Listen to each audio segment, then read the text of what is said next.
नमस्कार. कोणतंही ग्रामर पाठांतर न करता नैसर्गिक पद्धतीने इंग्रजी बोलायला शिकवणाऱ्या ई गुरु यूट्यूब चॅनलवर तुमचं स्वागत आहे. चॅनलवर पहिल्यांदाच आला असाल तर कोणतंही ग्रामर पाठांतर न करता नैसर्गिक पद्धतीने इंग्रजी बोलणं कसं सहज सोपं आहे हे समजून घेण्यासाठी डिस्क्रिप्शनमध्ये दिलेल्या इंट्रोडक्शन व्हिडिओची लिंक पहा किंवा वरील आय बटनवर क्लिक करा. आणि असे व्हिडिओ बनवायला खूप मेहनत लागते. त्यामुळे या व्हिडिओमधून तुम्ही थोडं जरी काही शिकला असाल तर ई गुरु चॅनलला सबस्क्राईब करा आणि व्हिडिओला लाईक करा. एखादी गोष्ट साध्य करायची आहे किंवा साध्य करायची होती हे सांगायचे असते तेव्हा आपण वॉन्ट टू किंवा वॉन्टेड टूचा वापर करतो. वॉन्ट टू किंवा वॉन्टेड टू या वाक्यातील क्रियापदाच्या शेवटी चा, ची, चे अशी अक्षरे असतात. मॉडर्न इंग्लिशमध्ये वॉन्ट टूच्या ठिकाणी वॉना हा शब्द वापरला जातो. पहिल्यांदा आपण वॉन्ट टूचा वापर कधी करतात ते पाहूया. एखादी गोष्ट वर्तमानात साध्य करायची आहे हे सांगायचे असते तेव्हा आपण वॉन्ट टूचा वापर करतो. एस प्लस वॉन्ट टू किंवा wants to plus V plus O हे वॉन्ट टूचे स्ट्रक्चर आहे. जर सब्जेक्ट हा प्लुरल नाऊन असेल म्हणजे आय, यू, वी, दे असेल तर वॉन्ट टूचा वापर केला जातो. आणि जर सिंग्युलर नाऊन म्हणजे ही, शी, इड असेल तर वॉन्टच्या पुढे एस जोडून वॉन्ट्स टूचा वापर केला जातो. जसं की she want to something sweet to eat म्हणजे तिला काहीतरी गोड खायला हवे आहे.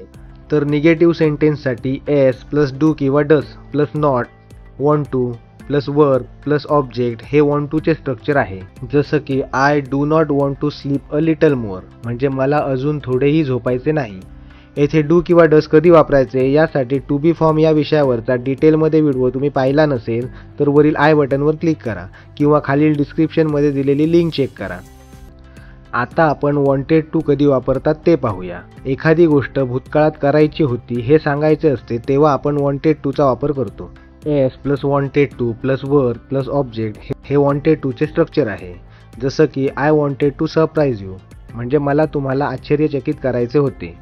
तर निगेटिव्ह सेंटेन्ससाठी S plus did plus not plus wanted to plus verb plus object हे वॉन्टेड टूचे स्ट्रक्चर आहे. जसं की I didn't want to surprise you म्हणजे मला तुम्हाला आश्चर्यचकित करायचे नव्हते.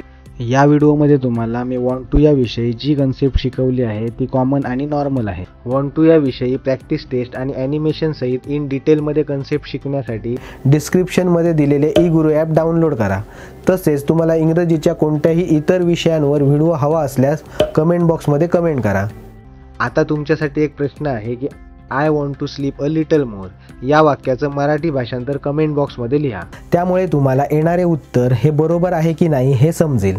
तसेच लिहिल्यामुळे तुमची प्रॅक्टिस होईल आणि तुमचा कॉन्फिडन्स वाढेल. आणि सुरुवातीला सांगितल्याप्रमाणे असे व्हिडिओ बनवायला खूप मेहनत लागते.